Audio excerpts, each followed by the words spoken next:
할렐루야. 네. 오늘 함께 은혜 받으신 말씀의 제목은 바른 말이 듣기 싫어질 때라는 제목. 이런 말씀을 전하게 될 때에 이렇게 아빠들이 또 말을 안 들어서 우리 자녀들 말을 안 들어서 교회 안 나오는 날에 이렇게 말씀을 전하게 된 게 참 하나님의 뜻인가? 예, 참 마음이 씁쓸합니다.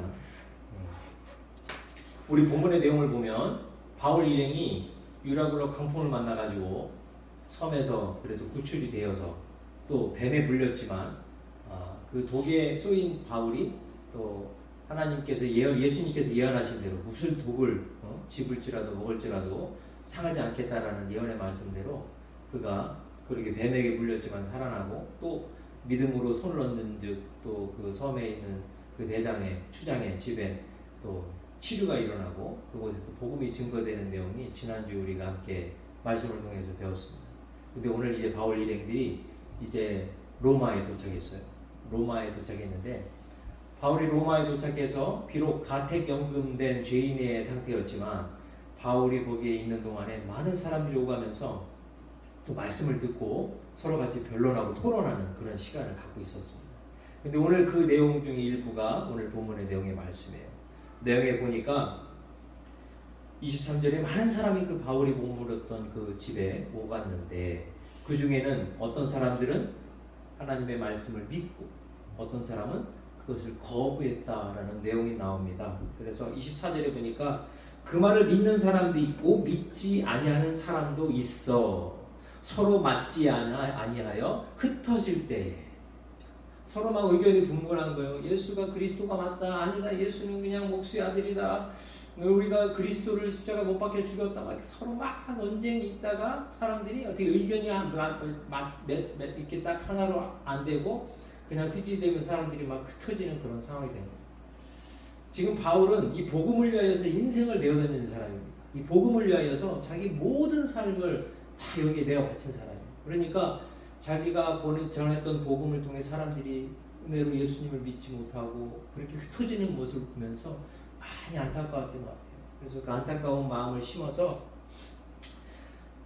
이사야 선지자의 말을 인용을 해서 그 상황에서 이야기합니다. 눈이 있어도 보지 못하고 귀가 있어도 듣지 못하고 마음이 어두워져서 하나님의 말씀을 듣지 못하는 그 유대 백성들을 보고 그리해서 이 복음의 말씀이 이방인들에게 전해질 것이고 그들은 예수를 믿게 될 것이다 라는 내용의 말씀이 오늘 본문의 내용이에요. 근데 우리가 세상을 살아가면서 이렇게 보면 저와 여러분도 이제 유소년기와 이제 유아기를 지나면서 나는 부모님의 말씀을 잘 듣고 컸다라고 생각하시는 분이 있으면 손 들어주세요. 난 부모님 말씀 참 잘 듣었다. 문제 있는 사람인데 비정상이죠. 요즘에는 그 유아교육 하시는 분들이 부모님 말씀 잘 듣는 아이들이 좀 약간 좀 걱정을 한대요. 너무 부모님 말씀 의존적이고 자기 주관이나 주장이 이게 뚜렷하지 않은 것 때문에 오히려 저런 아이들은 이렇게 좀 성장 가능성이 낮은 아이가 아니냐라고 이야기하는 그런 분들도 있어요. 근데 성경적으로 부모님 말씀 잘 들어야죠. 그거는 그런 분들이 하는 얘기고. 근데 사람 사이에서도 보면은 특히 바른 소리 하는 거 싫어하는 사람들이 있어요. 그죠? 바른 소리 하면은 되게 막 짜증내고. 그래서 저는 그냥 그래서 꼰대 가면 바른 소리가 싫고 아니면 누가 이렇게 나이스하게 얘기하면 괜찮고 뭐 그런 좀 약간 다양한 뭐 그런 게 좀 섞여 있는 것 같아요. 바른 소리라고 해서 다 듣기 싫은 건 아니잖아요, 우리가. 그죠? 근데 우리를 정말 위해서 하고 그렇게 또 느껴지면 또 괜찮다가 또 누구한테 들으면 또 그게 똑같은 얘기인데 되게 화가 나고 막 기분이 나쁘고 그런 복합하고 이런 내용이 있어요. 물론 오늘 본문의 내용은 그런 영적인 내용과 살짝 다르지만 우리가 이제 일반 사회에서도 바른 소리를 싫어하는 게 있는데 그걸 이제 심리학자들이 좀 정리를 한 게 있어요. 심리적으로 왜 인간은 바른 소리를 듣기 싫어할까? 그걸 정리한 게 있는데 첫 번째가 이 자존심이에요. 자존심. 그 말이 아무리 맞아도 내가 그 말을 듣는 순간 내 자존심이 무너져. 그런 경우가 있어요. 그러니까 우리 농담 그런 거 있잖아요. 야, 아무개 걔 어때? 그러면 우리가 차마 이제 그 사람의 외모나 그런 거를 직접 평가하기 싫으니까 우리는 어떻게 해요? 걔 착해. 아니 걔가 어떻게 생겼냐고 그러면은 그거를 내가 직접 얘기하면 상처가 되니까 착해 그냥 그렇게 하고 넘어가는 것처럼 우리가 누군가에게 나에 대한 피드백을 듣거나 내가 또한 누군가에 대한 피드백을 할 때에 그것이 그 사람에게 상처를 줄 수도 있고 또 그것이 진실이지만 불편하기 때문에 그걸 우리가 애써 외면할 때가 있어요. 그렇기 때문에 우리는 우리 스스로 누군가가 나에게 팩트 폭력이라고 그러죠. 진실로 얘기할 때에 우리는 방어적으로 될 수 있는 그런 성향이 강해요. 여러분 남편들도 보면 이게 다 배가 나오고 게으르고 이렇게 운동도 열심히 안 하고 그러면 어때요? 우리가 그런 이제 형제들 집에서 평생을 보고 살아야 되잖아요. 그러면 어떤 마음이 들어요? 진실이 나가잖아요. 그래서 당신 왜 이렇게 게을러? 당신 왜 이렇게 자기 관리 안 해? 이래가지고 어떻게 애들 장가가는 거 보겠어?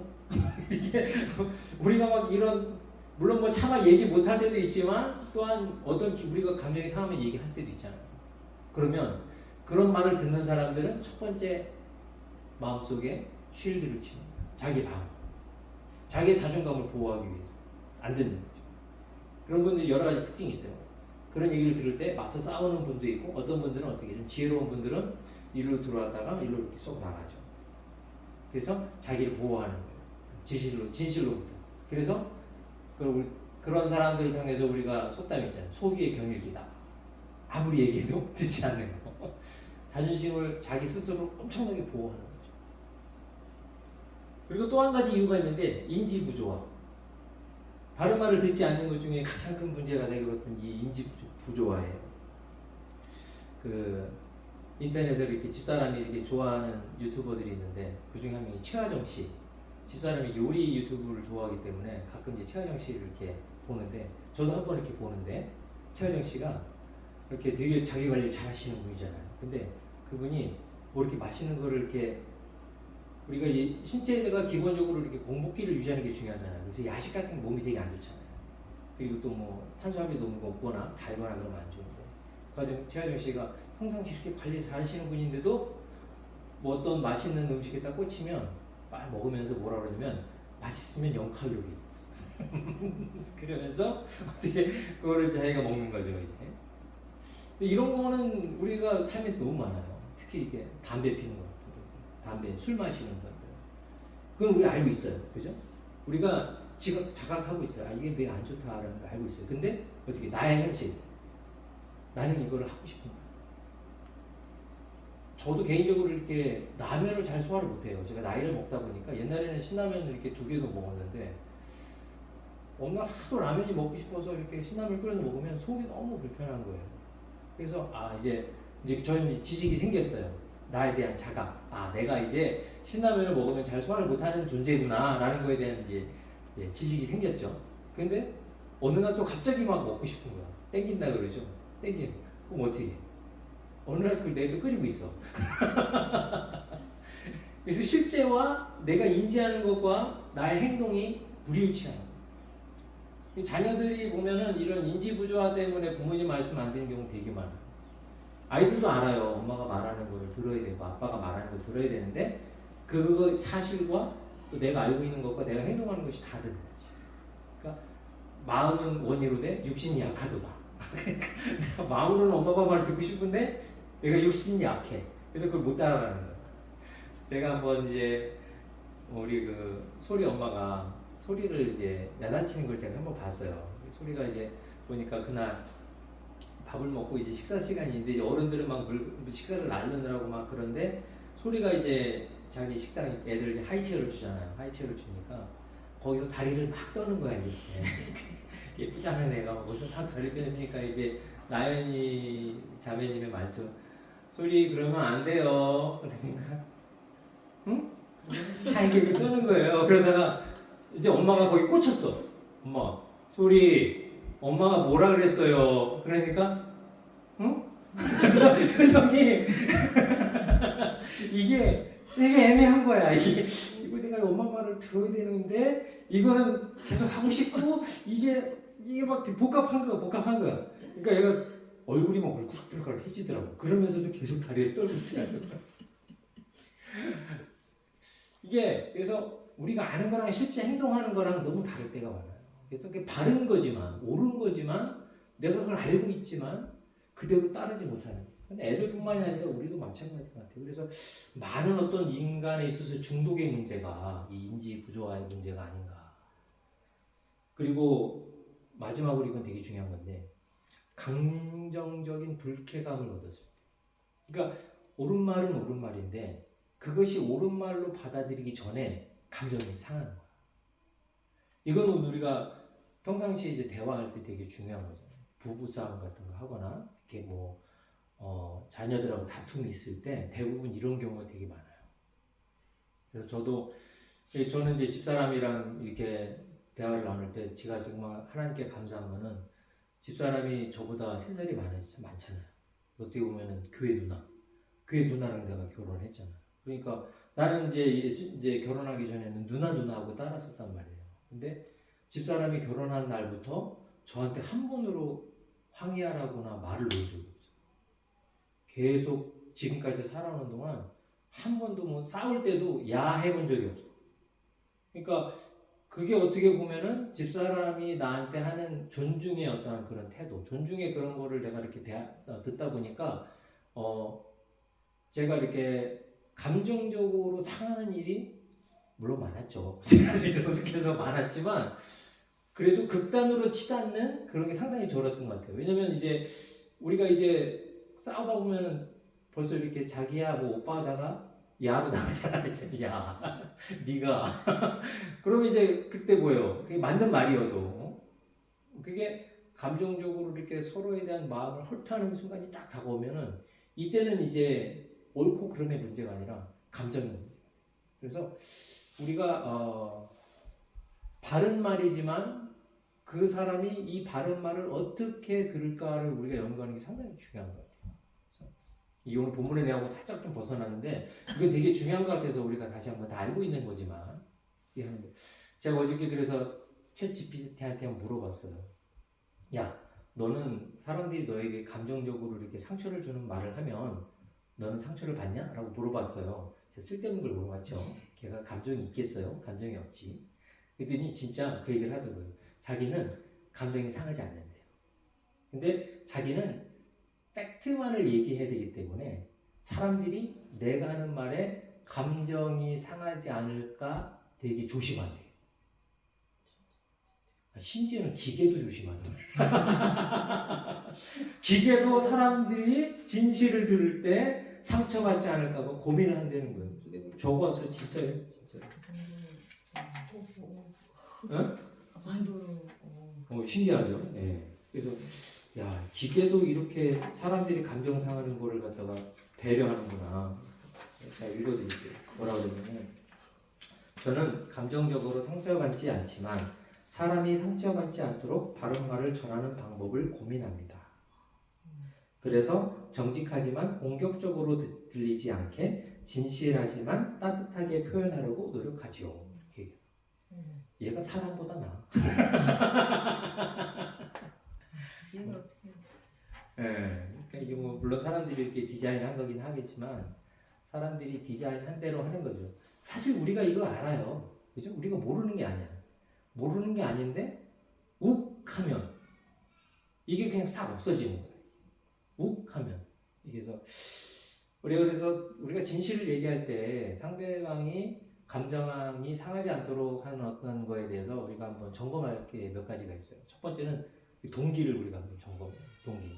내가 이거를 사랑 때문에 사실을 얘기하는 건지 아니면 내 분노 때문에 얘기하는 건지.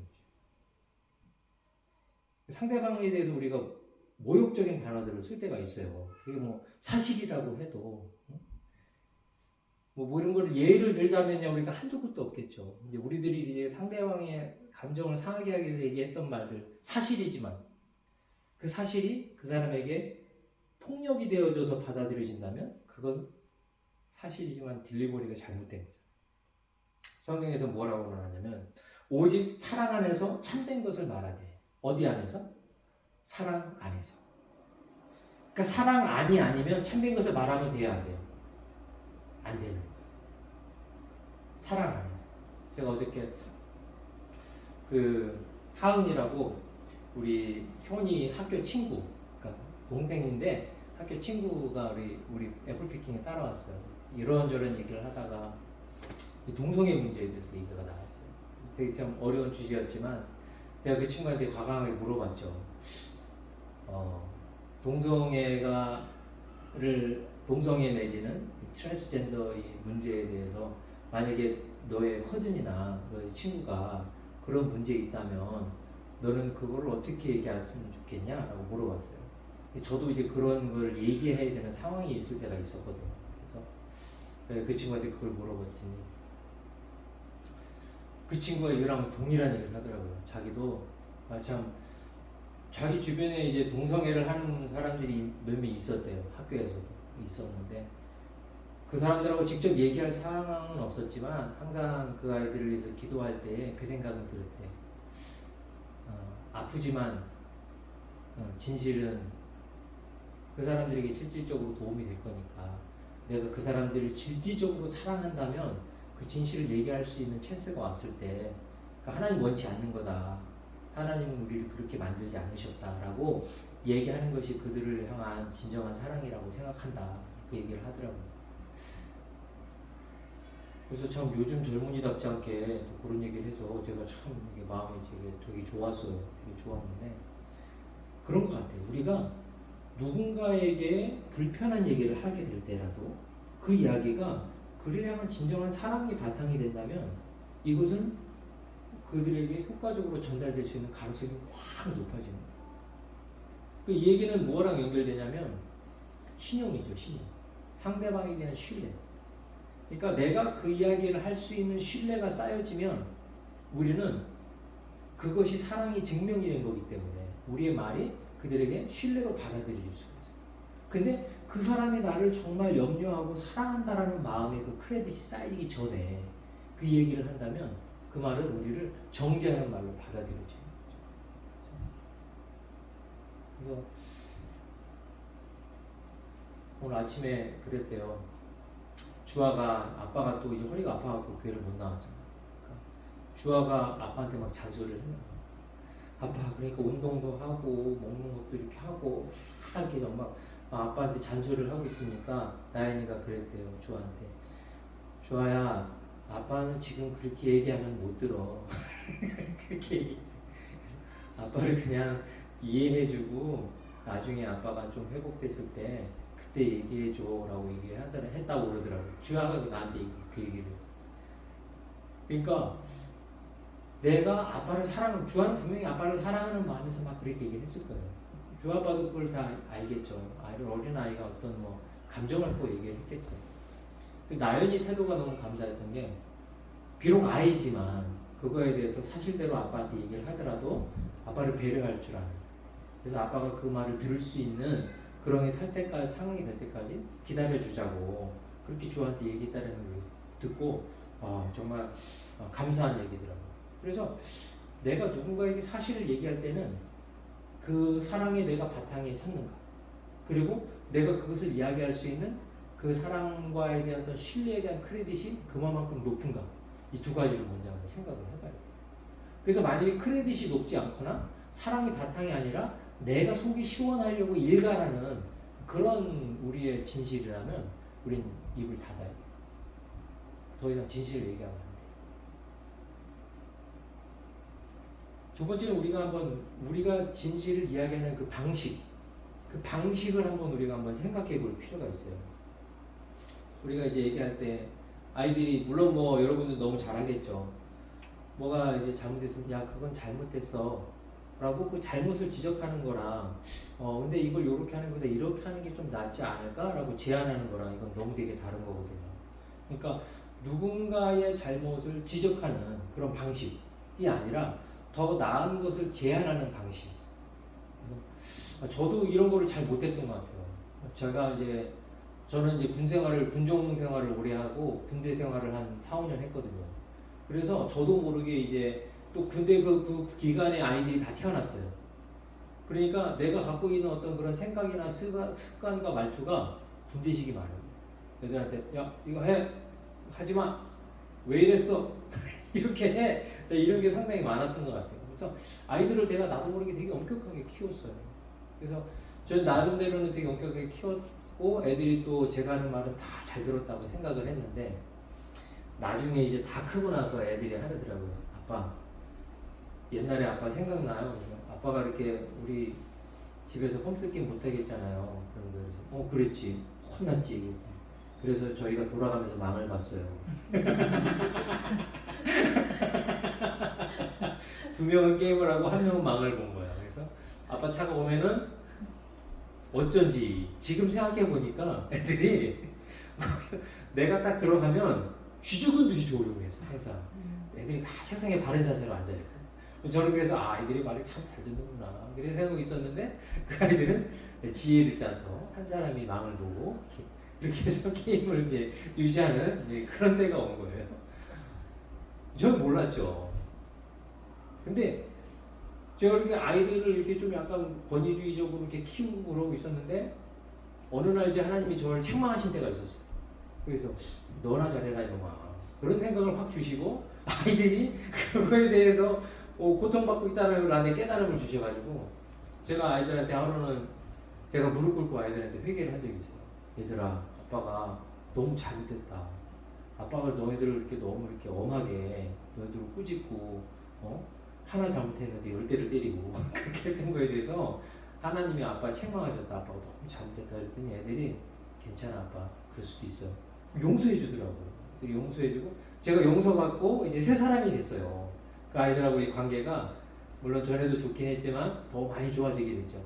그러면서 변화가 일어났는데 어떤 변화가 일어났냐면 어느 날 하루는 애들이 자는데 우리 방에 문을 두드리는 거예요. 그래서 그랬더니 이제 찬이가 아빠 이 랩탑 좀 아빠 방에 좀 놔줄 수 있어요? 그런 거예요. 야, 네 컴퓨터를 왜 방에 왜 놓냐 그랬더니 이 랩탑 때문에 잠을 못 자겠다. 랩탑이 왜? 그랬더니 게임을 하고 싶어서. 얘가 자꾸 게임을 하라고 그러는데 아빠가 지금 주무시니까 네가 게임을 하면 아무도 모를 거라고 얘기를 한다는 거예요. 그러더니 애들이 핸드폰도 갖다 놓고 랩탑도 갖다 놓고 우리 방에다가 지들이 그래갖고 졸지에 그냥 잘 때 되면 우리 방에 이제 애들 컴퓨터가 이렇게 다니고 그래서 컴퓨터 있고 그러니까 전에는 아이들이 이렇게 방식 아빠의 어떤 권위주의적인 방식 그런 거를 그냥 듣는 척만 하고 그냥 눈가림을 하려고 하다가 그 방식이 변화돼서 이제 제가 좀 어느 정도 아이들을 존중하고 인격적으로 대하는 그런 태도가 되니까 이 문제에 대해서 아이들이 같이 해결하고자 하는 그거를 이제 뒤에서 안 하고 그래서 근데 얘네들이 이게 커서까지도 심지어는 이제 찬이가 이제 MCAT 의대 공부를 할 때 하루는 집사람을 찾아와가지고 엄마 내 노트북에 시간을 설정해 놨는데 비밀번호를 엄마만 알게 해달라. 비밀 그 설정이 뭐였냐면 11시가 넘어가면 컴퓨터가 안 켜지게 뭐 그런 뭐 프로그램이 있었나 봐요. 근데 그 비밀번호를 엄마만 좀 알게 좀 해달라는. 얘가 그냥 근데 우리는 이제 지혜는 공부하느라고 이제 노바에 있었고 저희는 리치몬드에 있었을 텐데 수시로 전화가 오는 거예요. 엄마 비밀번호가 뭐예요? 비밀번호를 걸어놨는데 갑자기 저녁에 필요할 때가 있는 거야 이걸. 엄마도 번호를 잃어버렸어. 오래돼가지고. 그래갖고 이게 참 되게 웃긴 해프닝이었지만 방식이 변하니까 진실을 아이들에게 이야기하는 방법이 변하니까 이거를 같이 할 수 있는 그런 정말 은혜로운 그런 시간들이 생긴 거예요. 그래서 우리가 한번 우리 아이들을 대할 때나 또 남편을 대할 때나 누군가를 대할 때에 우리가 진실을 이야기하고 진리를 이야기할 때라도 이 방식이 어떤가에 대해서는 상당히 우리가 생각해 볼 필요가 있어요. 저도 예수님을 안 믿을 때에 제가 이제 전철을 타면 참 불편했던 게 뭐냐면 물론 그분들은 되게 열심히 하시는 건데 예수 천당 불신 지옥이라고 빨간 글씨를 써가지고 십자가 이렇게 크게 딱 그리고 다니시는 분들이 있어요. 흉내는 안 낼게요. 그분들의 특유의 그 억양이 있어. 억양을 가지고 이렇게 싹 하고 지나가요. 그러면 섬뜩해요. 솔직히 섬뜩해서 저게 과연 올바른 방법인가? 저게 바른 것인가? 물론 또 하나님 그걸 또 사용하실 수는 있어요. 하지만 방법이 과연 어떤 것인가? 그걸 한번 우리가 고민해 볼 필요가 있어요. 우리가 전도를 하던, 그 다음에 또 바른 이야기를 하던 그 방식이 어떤가는 상당히 중요합니다. 그래서 우리가 비록 예수 안에서 사람들과의 어떤 관계에 있어서도 바른 말을 하고 진리를 얘기하는 데에는 이러한 프로세스들이 상당히 중요해요. 근데 이거는 우리의 인간적인 삶에 있어서의 어떤 진리를 이야기하고 바른 말을 할 때의 방법이라면, 인간이 바른 말을 듣지 않는 두 번째 가장 큰 이유는 뭐냐면 영적인 이유 때문에 바른 말을 듣지 않아요. 특히 오늘 본문에 나와 있는 이 성경의 말씀에 대해서 인간들이 듣지 않는 영적인 이유 때문에. 여러분도 다 기억하시고 요한복음 3장 19장에 보면은 그 예수님이 그만 이제 말씀에 그런 내용이 있어요. 빛이 세상에 왔을 때 사람들이 자기 행위가 악함으로 빛보다 어둠을 더 사랑하더라.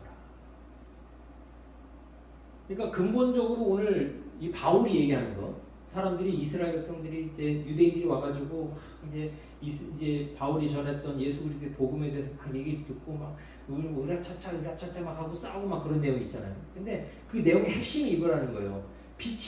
예수님이 빛으로 이 세상에 왔어요.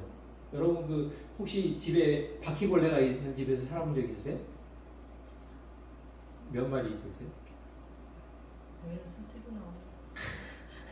바퀴벌레 이게 진짜 저희도 옛날에 웨스트 드라이브라고 저기 페어팩스에 살 때 컨도에 살았었거든요. 집에서 바퀴벌레를 잡아도 나오는 거예요. 잡아도 나와요. 근데 어느 날 이제 밖에 나갔다가 집에서 불을 탁 켜면 와 세상에, 와 그렇게 많은 바퀴벌레들이 그냥 거실에 탁자에 소파에 그냥 확 하고 사라지는 거예요.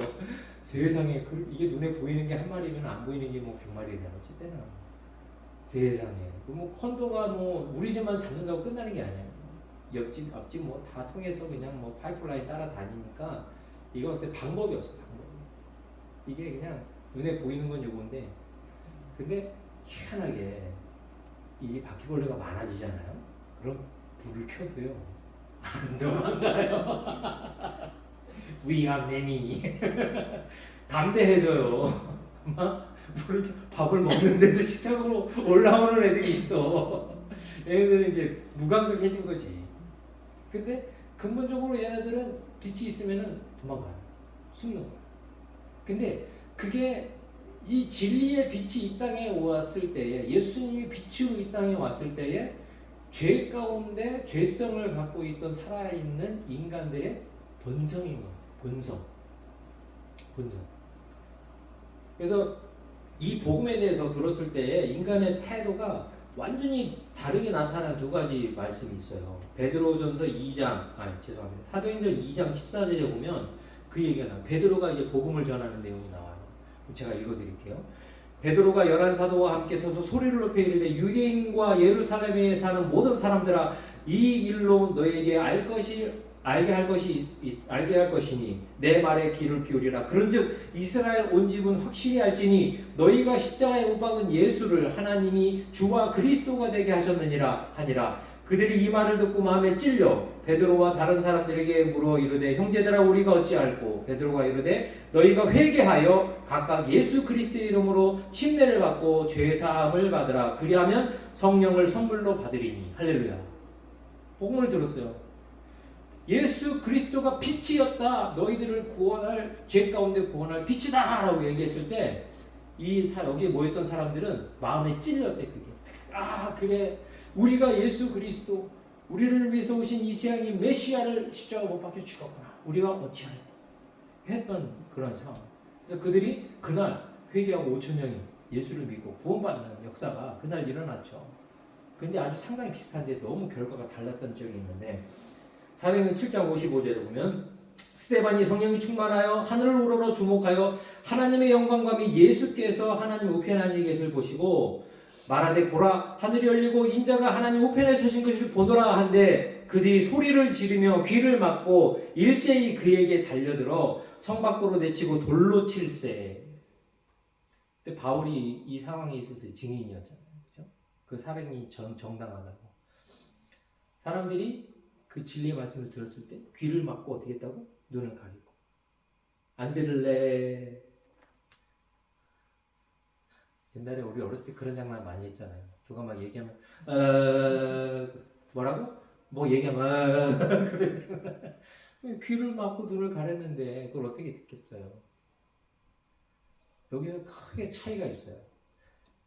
빛이 왔을 때 빛을 통하여서 자기의 죄악과 자기의 어두움을 씻으려고 하는 사람, 그래서 회개하려던 사람과 자기 죄악이 드러났을 때 그것을 가리고 막고 보지 않고 오히려 그 빛을 없애버리려고 했던 사람. 그 차이. 그래서 영적으로 인간은요, 진리가 우리에게 딱 들었을 때 하나님이 택한 사람은 빛 가운데로 오고 하나님이 택하지 않은 사람은 어둠으로 숨으려고 하는 거죠. 근데 우리가 누가 구원받을 사람이고 누가 구원받지 못할 사람인지 우리가 알아요, 몰라요? 몰라요. 그래서 우리는 기회를 얻든지 못 얻든지 우리가 만나는 모든 사람들에게 진리의 빛 대신 예수 그리스도를 지속적으로 전해야 돼요. 이게 저도 신앙생활 하면은 그런 분들이 있어요. 심각하게 자기 남편이나 자기 아내가 구원받지 못한 사람인 것 같다. 내가 결혼을 잘못한 것 같다. 뭐 이렇게 얘기하는 사람들이 있어요. 근데 저는 제 개인적인 생각으로는 하나님이 그런 사람을 믿는 사람에게 보내지 않으셨다라고는 확신해요. 어떻게 됐던 간에 변화되어서 구원받을 사람을 우리가 만나게 하셨다고 저는 생각을 합니다. 그래서 여러분의 남편과 혹시 아내가 그렇게 소망이 없이 예수님을 믿지 않고 그런 생각을 갖는다고 할지라도 여러분들의 마음을 얼른 돌이키셔야 돼요. 하나님이 결단코 그런 사람들을 우리에게 만나게 하지 않으셨을 것이다. 확신을 가지고 때를 얻든지 못 얻든지 우리가 기도하고 복음으로 늘 인도해야 될 줄 믿습니다. 그래서 인간이 이 진리의 말씀, 복음의 말씀이 선포됐을 때 듣지 않는 가장 큰 이유 중에 하나는 이 스피리추얼한 영적인 이유 때문에 영적인 이유. 이 세상의 어둠을 주관하는 자, 사탄. 사탄의 가장 큰 핵심이 뭐냐면요. 자기애예요, 자기애. 사탄의 핵심은 하나님을 대적하는 거라고 사람들이 생각하는데 그 핵 안에 뭐가 있냐면 자기애가 있어요. 그 자기애는 뭐냐? 하나님에게 영광을 돌리고 하나님께 찬양하는 것을 자기가 받기를 원했기 때문에 타락하게 된 것이 사탄의 근본이거든요. 그래서 그 사탄의 근본 안에는 자기애가 있어요. 이 자기애를 방해하는 것을 사탄은 상당히 싫어하죠. 그래서 하나님을 떠난 사람들도 이 사탄의 성품과 상당히 비슷한 성품을 갖고 있어요. 자기애가 상당히 강해요. 자기애가. 그래서 성경에 나와 있는 하나님을 떠나서 하나님을 대적한 인류의 역사들을 보면은 그 중심에 다 뭐가 있냐? 자기애가 있어요. 여러분 출애굽기에서 생각나세요? 예. 모세가 십계명을 받으러 이제 시내산에 올라갔잖아요. 그랬을 때 인간들이 뭘 만들었죠? 금송아지를 만들었죠. 금송아지. 아론을 협박해가지고 금송아지를 만들어야겠어요. 참 만들라는 사람이랑 만들으라고 해서 만든 사람이나 참 이해하기 어려운 사람인데 하여간 그 사람들이 금송아지를 만들었어요. 왜 금송아지를 만들었어요? 그 사람들이 금송아지를 워십하기 위해서? 그게 아니죠. 그것이 우리를 지켜줄 것이다. 거기 바탕은 뭐예요? 자기를 보호하고자 하는 자기애. 그 자기애가 인류로 하여금 출애굽한 상황에서 우상숭배하게 된 가장 큰 이유가 있거든요.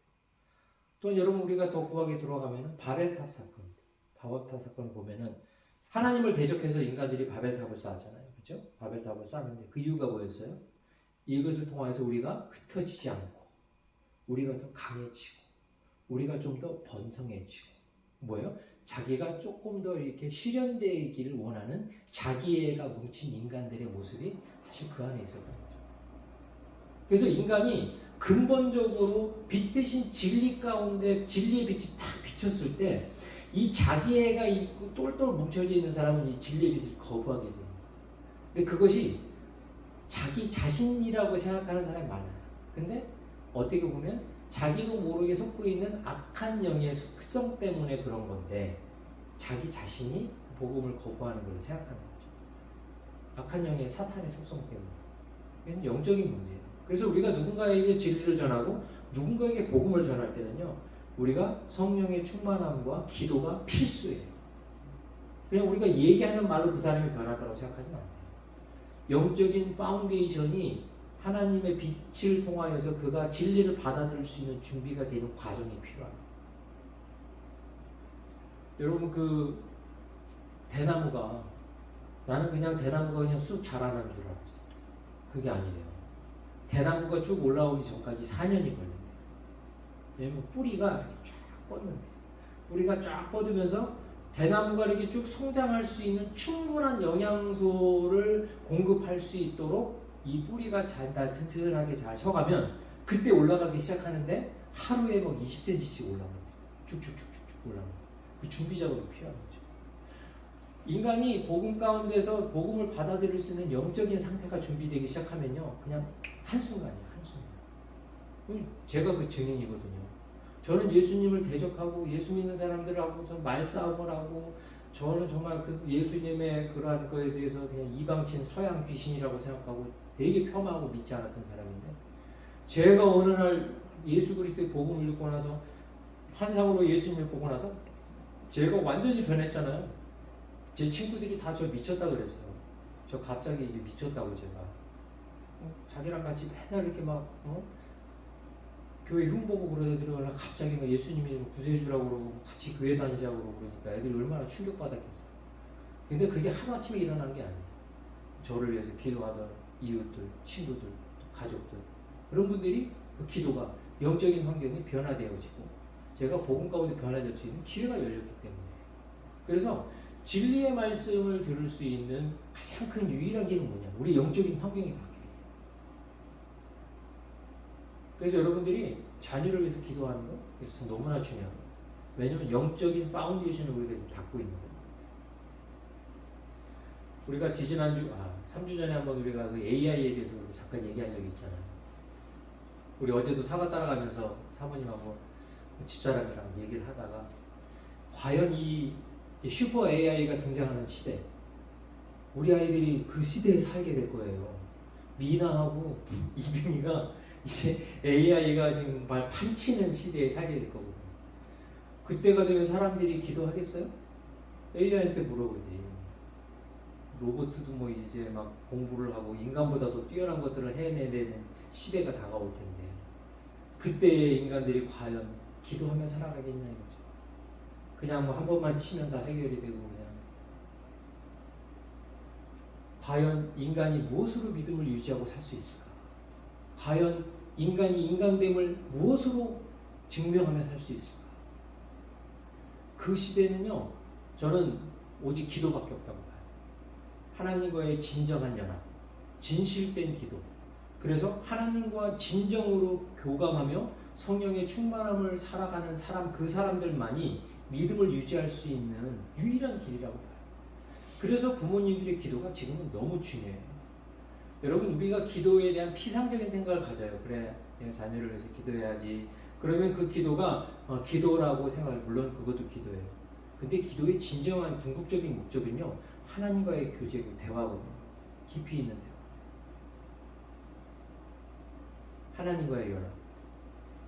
그것을 통한 하나님과의 동행. 그것을 목적을 두고 집중해서 하나님의 뜻을 알고자 하고 집중해서 하나님 앞에 그것을 의뢰하는 진실한 교제. 그것이 튼튼하게 쌓여가요. 그래서 여러분, 우리가 말씀 보고 기도하는 것만이 이 불확실성의 이 미래, 이 AI 시대나 여러 가지 환경적인 변화가 있는 이 시대를 헤쳐나갈 수 있는 전 유일한 탈출구라고 저는 생각합니다. 여러분, 그래서 우리가 지금이 진짜 기도할 때예요. 물론 여러분들 그동안도 기도하셨지만 정말 기도할 때. 그래서 영적으로 어둡기 때문에 우리가 진리를 듣지 못하고, 또한 심리적으로도 자기 교만하고 자기 스스로가 잘났다고 생각하기 때문에 하나님의 말씀 가운데 우리가 그 듣기를 거부하고, 세상적인 유혹에 대한 가치관들과 하나님의 가치관이 충돌하기 때문에 우리가 진리를 거부하게 됩니다. 진리를 거부했었던 인물들이 성경에 많이 나오는데 그 중에 대표적인 인물이 저는 부자 청년인 것 같아요. 부자 청년.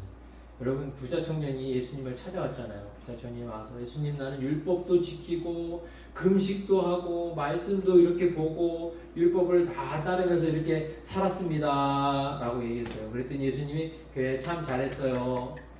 그러면서 그 청년에게 예수님한테 얘기했어요. 그러니까 잘했어. 잘했고 너는 지금 그러니까 너가 갖고 있는 재산을 팔고 너는 날 따라와.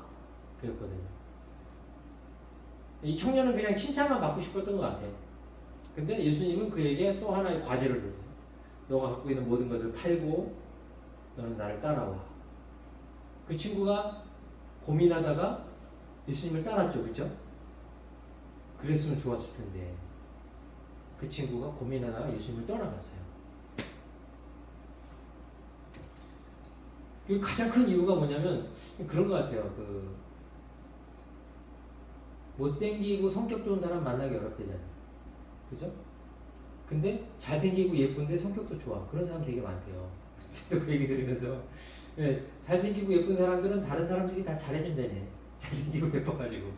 근데 못생기고 못난 사람들은 다른 사람들이 다 못되게 군다네. 그러니까 그 사람들은 좋은 성격을 갖기가 어렵대요. 그래서 저를 보니까 그런 생각이 들어요. 성격이 좀 뭐가 나는 거 보니까 사람들이 이렇게 잘 못돼서 그랬나 모르겠는데, 그러니까 이 부자 청년도 자기가 이렇게 율법도 지키고 사람들한테 존경받고 잘하게 해두면 돈이 많으니까, 돈이 많아서 여유 있으니까 좋은 환경에서 잘했을 수도 있었을 것 같아요. 워낙에 뭐 금수저 갖고 태어나서 나쁜 소리 들어본 적이 없고 좋은 환경에서 좋은 일 하면서 편안하게 살았습니다.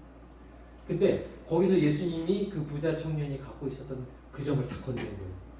네가 그렇게 말씀도 잘 지키고 유복하게 살 수 있었던 그것, 너를 너되게 할 수 있었던 그것, 그 물질을 내려놓고 나를 따라. 그랬던 거지. 그러더니 이 부자 청년이 막 생각이 많아진 거죠. 내가 이거를 집이 강남에 빌딩이 몇 개고 아파트가 몇 개고 이거를 내가 다 한꺼번에 내려놓으면 그러면 내가 앞으로 뭘 먹고 살지? 서부터 내가 정말 할 수 있었던 누렸던 모든 것들을 다 포기해야 되는 거 아니야? 나는 그런 생각까지, 그런 것들이 확 밀려들었을 때 빛이 그에게 다가왔지만 어떻게 했어요? 자기가 갖고 있는 게 너무 많아. 포기해야 되는 게 너무 많아. 그러니까 진리를 거부했던 거죠. 유대인들도 예수님을 십자가 못 박혀 죽게끔 하게 된 가장 큰 이유 중에 하나가 사실 이거예요. 예수님을 명목상 그들이 못 박혀 죽게 한 이유가 뭐예요? 예수님이 율법을 범했다는 거예요. 율법을. 이스라엘 백성들한테는요, 율법이 그 당시에 예수님보다 하나님보다 컸어요. 율법 때문에 그 사회가 이 컨트롤되고 있다고 생각했거든요. 예수님을 시비 걸게 된 가장 큰 이유가 썬데이, 그러니까 주일에 예수님의 제자들이 미라를 털어서 먹고, 주일에 예수님이 환자를 이렇게 세우고, 썬데이에 일하면 안 된다 그랬는데 저거 봐, 율법을 범했어. 그들이 갖고 있던 모든 것이라고 생각했던 율법, 그 율법 때문에 그 사람들이 눈이 멀어가지고 율법의 핵심이신 사랑으로 빛으로 오신 예수님을 못 본 거죠. 눈을 가린 거지. 그러다 보니까 그들은 결국 빛이신, 사랑이신, 이 땅에 오신 하나님의 의가 되신 예수님을 십자가 못 박혀 죽게 돼요. 이 세상에 갖고 있었던 물질적인 힘, 권력과 세상을 지탱하는 어떤 율법, 권위주의적인 것들, 그런 것들과 하나님의 가치가 딱 충돌할 때, 개인적으로도, 우리 개인적으로도 그런 일들이 있어요. 제가 예수님을 믿고 이렇게 살면서 복음을 전했던 일인데, 하루는 제가 아는 친한 집사님의 동생이 그 골프 티칭 프로 하시는 분이에요. 골프 티칭하는 프로인데, 그분이 이제 LA 살다가 이제 이 버지니아 지역으로 와가지고 이렇게 골프 레슨하는 이제 그런 교습소를 차리려고 하는데, 그 이제 같은 집사님이 자기 동생을 전도해달라고 저한테 부탁을 했었어요. 그래서 제가 그 동생분을 만나가지고 교제도 하고 이렇게 얘기를 하고 그런 얘기를 하는 동안에 그분이 하는 얘기가 뭐냐면, 전 그때 저 전도사님인데, 전사님 예수 믿으면 바람을 못 피잖아요. 그러는 거예요. 되게 황당했어요. 예수 믿으면 거짓말도 못 하잖아요. 그 불편한 걸 왜 믿어요? 그러는 거예요. 근데 그 말을 듣고 보니까 더 이상 할 말이 없더라고요. 그분은 자기가 누리고 즐기고 있는 세계하고 하나님 안에서의 세계의 갭이 너무 큰 거야.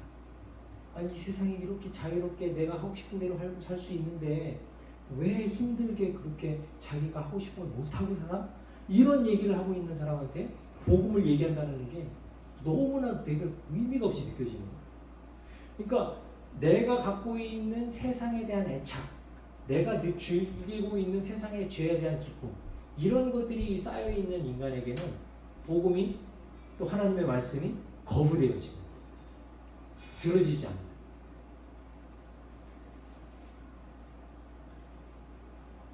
제가 그 전에 얘기했던 그 친구 목사님 아들이 그 얘기를 한번 했었나 기억이 나는 거예요.